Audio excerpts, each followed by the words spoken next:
Como é viajar com bebês pela Europa? Na Europa tem muitos países e cada país é um pouquinho diferente, claro. Mas uma coisa que acontece, que eu fico muito impressionada e que sempre me chamou a atenção, é que os europeus viajam muito com as crianças desde muito pequenas. E com famílias grandes e pelo mundo inteiro. E eu acho muito legal observar o jeito que eles viajam, né? As crianças estão sempre caminhando sozinhas, dificilmente você vê os pais carregando elas no colo, ou elas estão no carrinho, ou elas estão caminhando levando suas próprias malinhas. E sempre com bastante autonomia e todo mundo, e parece que a dinâmica funciona bastante. É claro que toda família tem problema, não vamos entrar nesse mérito, mas eu acho legal ver o jeitinho deles viajando e levando os filhos para conhecer o mundo. Claro, na Europa é muito fácil, as capitais são muito diferentes umas das outras, só que são próximas, então você consegue conhecer outra língua, ter outros costumes, outra culinária, 1, 2 horas de trem, ou de avião, ou de carro, né, viajando pelas capitais. Isso é muito bacana. Eu acho que tem diferenças bem importantes entre um lugar e o outro. Mas assim, primeira coisa que eu queria dizer assim, é muito possível viajar com bebês pela Europa, tanto pelos países mais quentes como pelos países mais frios. Então assim, vamos falar um pouquinho de algumas regiões. Por exemplo, uma coisa que eu já percebi em muitos aeroportos é que tem filas preferenciais para famílias. Uma coisa que, por exemplo, você não encontra em outros lugares, como nos Estados Unidos.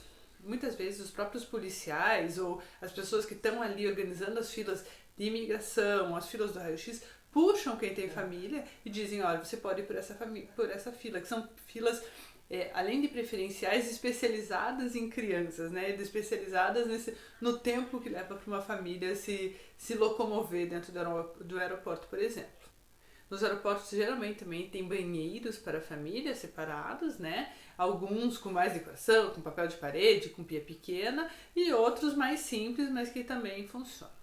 Outra coisa que eu vi em vários aeroportos, mesmo nos aeroportos menores, que geralmente são para as companhias aéreas locais ou as low cost, são aqueles carrinhos que você pode pegar emprestado no aeroporto. Então, assim, um carrinho do lado do outro, você pega, devolve, bem tranquilo, sem custo, o que é muito bom para a criança, por exemplo, dormir ou se estiver cansada não precisar caminhar, né, no aeroporto, principalmente quando está carregado com mala. Em relação aos restaurantes, tem muita diferença também entre as capitais. Por exemplo, em Londres é muito comum você ter um menu kids com 3 ou 4 pratos. Geralmente são os mesmos. Geralmente é o fish and chips ou fish fingers, que são os pedacinhos de peixe, né? Seria milanesa, empanados. Aí tem o beans on toast, que é uma coisa muito comum para os ingleses. E às vezes tem uma massa ou algum prato simples adaptado para criança. E outra coisa que geralmente nos restaurantes, né, em Londres são aqueles papeizinhos com canetinhas e lápis para as crianças pintarem. A Inglaterra tem as famílias estão sempre na rua, estão sempre passeando, estão sempre nos museus, você vê criança o tempo todo. Aí você vai na Itália, por exemplo, é mais difícil encontrar um menu kids especial, separado do cardápio principal. Em compensação, adaptar uma massa é fácil na Itália, por exemplo. Então você acaba não tendo muito problema com a alimentação. Na França, a minha experiência foi muito boa também, por causa dessa questão de ter sempre eles chamam os pratos fixos, né, o fixé, que é assim, uma carninha com legumes e batata frita, ou só com legume, ou só com batata frita, que funciona super bem para criança, e eu encontrei bastante isso na França também. Então, assim, tendo o menu kids ou não, acaba não sendo um problema a questão da refeição.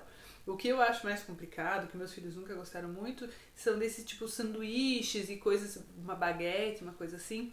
Na minha casa nunca funcionou muito e eu gosto, então esse tipo de coisa não funcionava muito. O outro hábito que é bem bacana na Europa, que dá para fazer, quem está viajando com família pode fazer, que é uma versão econômica de comer na rua, de comer no restaurante, é fazer um piquenique, né? Principalmente no verão, você pegar uma toalha, fazer comprinhas no supermercado, seja frutas, seja algum queijos, alguma coisa que a criança goste também, e comer sentado no parque, que é uma delícia, né? Principalmente se tiver um playground por perto. Aliás, playground é uma coisa que tem muito, muito, muito na Europa. É muito fácil de encontrar. nas praças, nos parques, e é um bom jeito de dar uma pausa na vida das crianças pequenas, né? Que eles sempre se distraem, sempre ficam felizes. E geralmente nos playgrounds, pelo menos em Londres, tem bastante assim, o brinquedo para criança bem pequenininha, para criança um pouquinho maior e para criança que já mais aventureira.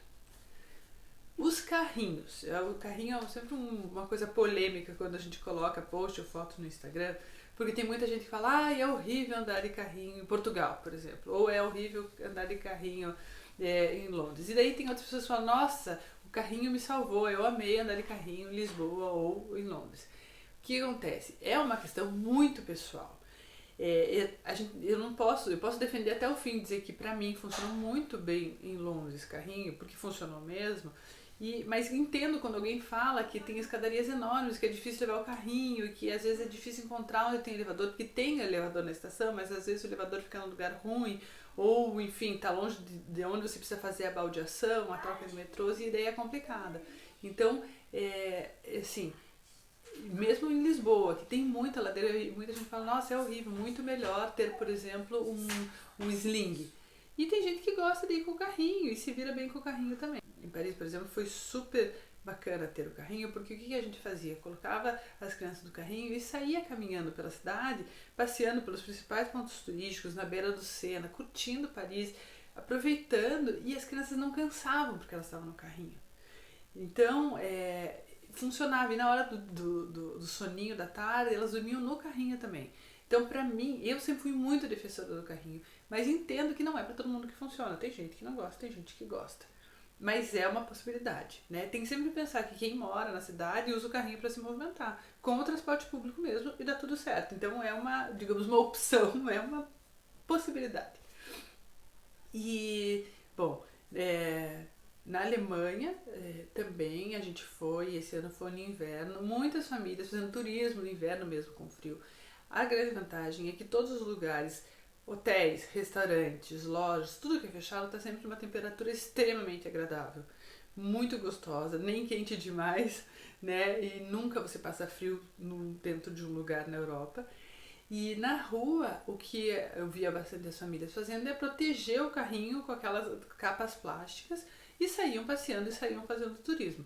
Pode ser que você não queira fazer turismo com um bebê ou com uma criança pequena no inverno, mas é possível. É sobre isso que a gente está falando, né? Se é possível, se não é. Outro destino na Europa que eu vejo que tem muita pergunta são as praias, por exemplo, as praias da Itália. Algumas praias, por exemplo, na Costa Amalfitana ou em Capri, tem muitas descidas, os hotéis, as casinhas, ficam todas realmente tipo no penhasco, né? E aí não é o ideal para um bebê ou uma criança pequena ficar subindo e descendo essas escadarias ou esses locais mais altos. Mas não é que não seja possível, não é que não tenha crianças. Tem, e muita gente vai e tem uma experiência bacana, apesar das subidas. É muito mais tranquilo se você tem uma praia plana, um lugar onde você não tenha que subir e descer com criança no colo e com todas as coisas que você vai levar além da criança, né?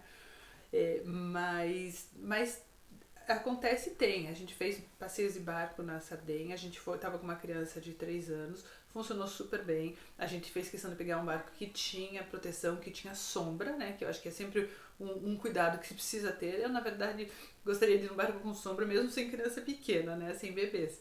Mas acho que é uma coisa para se observar. E nos últimos anos a gente foi também com meus sobrinhos bem pequenos, tanto para Holanda, para Islândia e para Edimburgo, e sempre foi muito bacana. Tem posts sobre essas viagens com eles com 1 ano e meio, 2 anos, 2 anos e meio no blog, contando como foi, tudo muito tranquilo, sempre funcionou super bem. Uma dica para os hotéis que não tem uma super estrutura, porque o hotel na Europa não é um resort, né?